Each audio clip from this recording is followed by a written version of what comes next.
I mean, if people really knew what happened behind the scenes, it would change everything.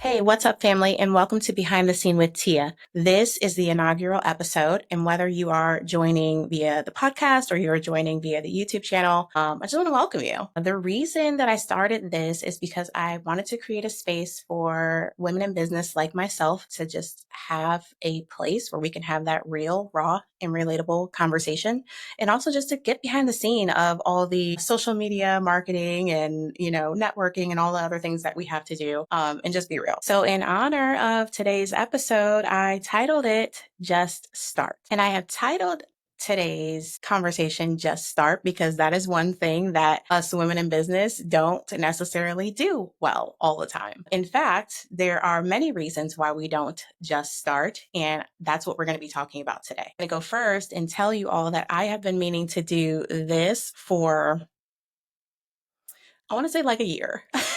And of course, there's just so many reasons why I didn't just start this podcast / channel. I have been knowing that this channel is desperately needed in our community. However, like many people who are in business and like many people who are introverted extroverts, you come up with all sorts of reasons why you don't just start doing something, no matter the importance of it or how much is needed. You just talk yourself out of doing it. And so I want to talk about the main 6 reasons why women in business don't just start. With the first one being fear of fill in the blank. And that fear could be anything really. It could be fear of being seen. It could be fear of hearing your own voice. It could be fear of what people might think. It could be fear of failure. And for me, it was just the fear of being out in front because I'm such a behind the scenes person. That is why I am a photographer.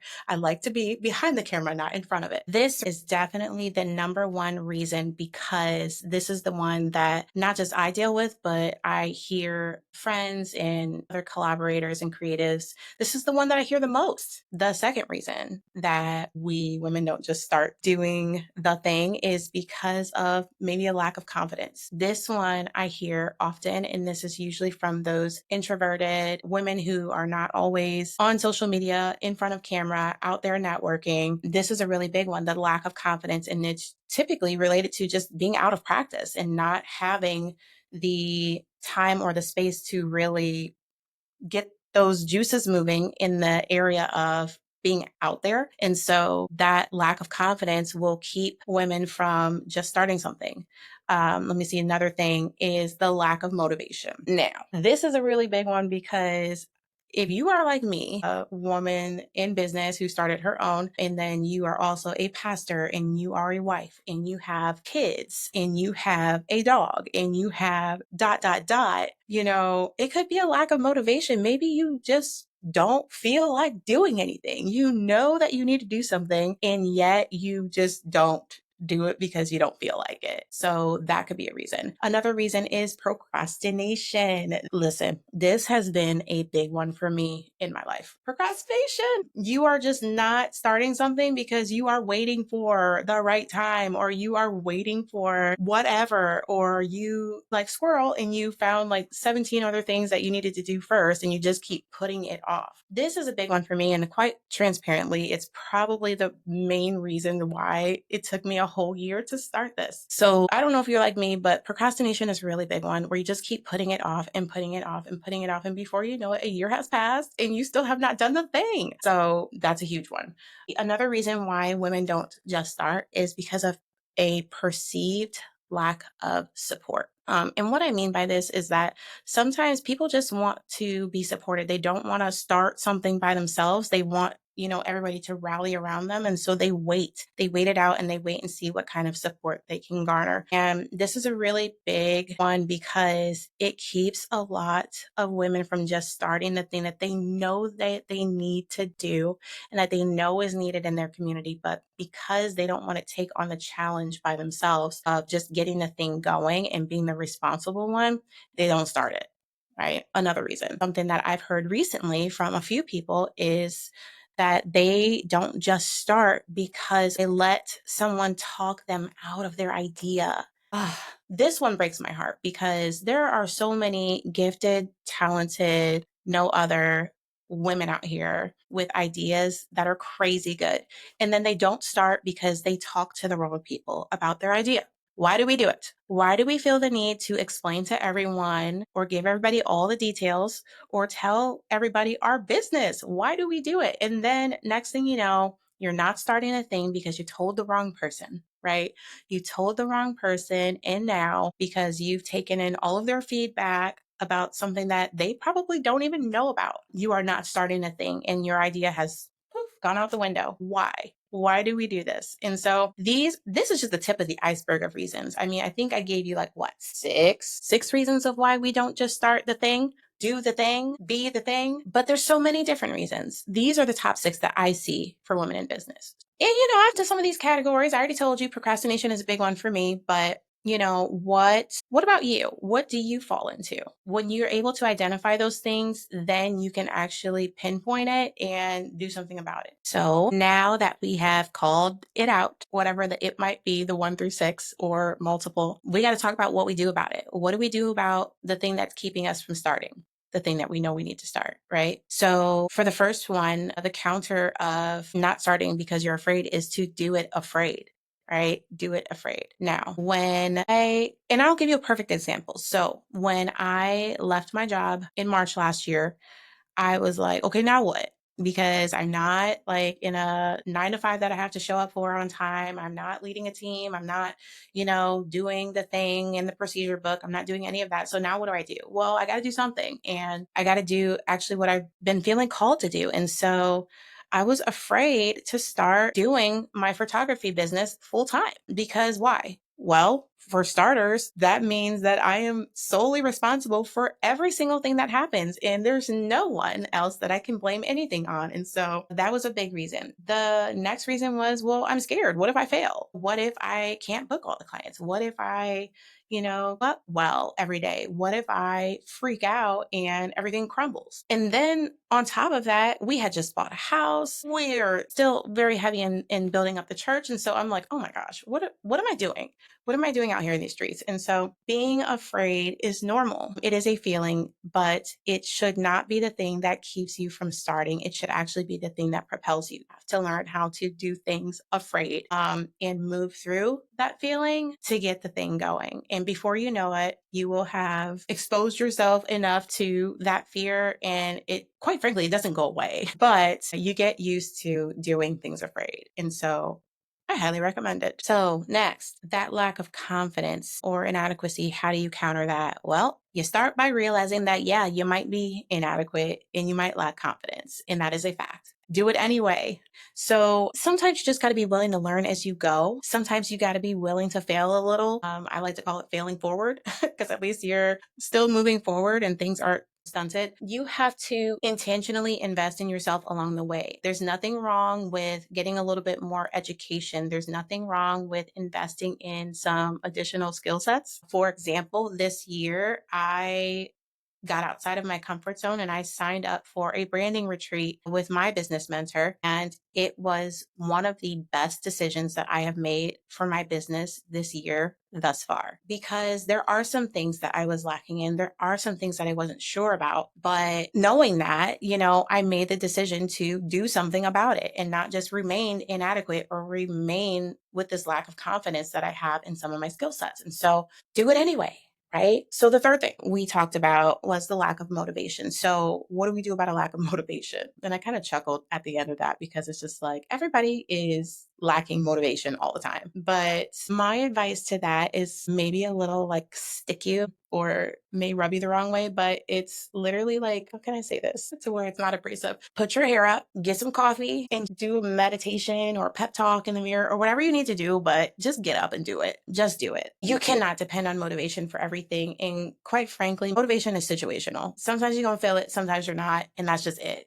We have to start getting to a place where we realize and understand that motivation is a non-essential to doing anything, right? It's a nice to have, for lack of better words. So if you are depending on the motivation to get you started in something or get you moving in the direction that you need to do something, it may not happen. And so you need to find another another thing because motivation is not it. Next, we have talked about procrastination, and the counter to procrastination is realizing that tomorrow is not promised. So I sat and thought about this recently because I've been seeing so many things on the news, so many crazy things like planes crashing and tipping over and people dying. And I went down a little rabbit hole that we tend to go down where it's just like the black hole of everything could happen at any time. And it just made me think about my family. It made me think about my life. It made me think about what am I putting off?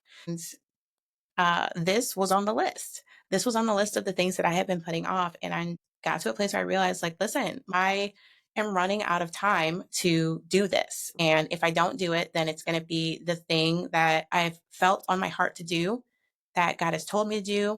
And I haven't put it out there in the world. I haven't left my mark with this thing. So we have to realize that tomorrow is not promised. And we also have to realize that tomorrow has its own challenges, right? Listen, you might be having the best day ever today, but tomorrow life might start lifing. And so if you don't do the thing, start the thing today, then tomorrow you may or may not have the opportunity to. And that's just the real of it. So the next thing we talked about, perceived lack of support. What do we do about it? What's the counter to perceived lack of support?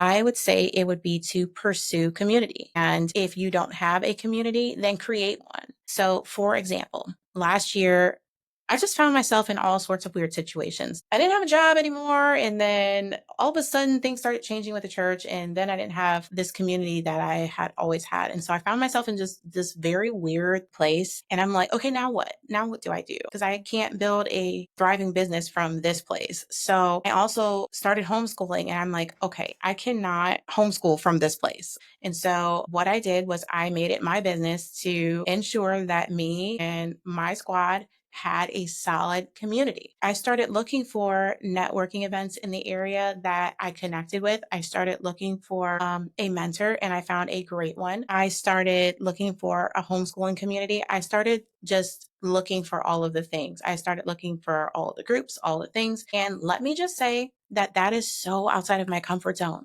I am not a person that does this, right? I do not claim that I'm a person that does this, but I did it anyway because I recognized that it was needed. And so this is something that we need to just get familiar with. We need to practice just pursuing and or building a community. That is also another reason why I really wanted to start this pod/channel, because I know that there are women in business like myself who are lacking in community, who are lacking in support, who are lacking in like-minded women to help get through some of the challenges of being a woman in business who may need some ideas about how to move their business forward. I wanted to create this space, this place for you, right? For me. And so sometimes if you don't see it, you got to be the creator of it. We were created by the creator to create. So we need to get comfortable with pursuing and building that community, even if you have to do it by yourself at first. So the next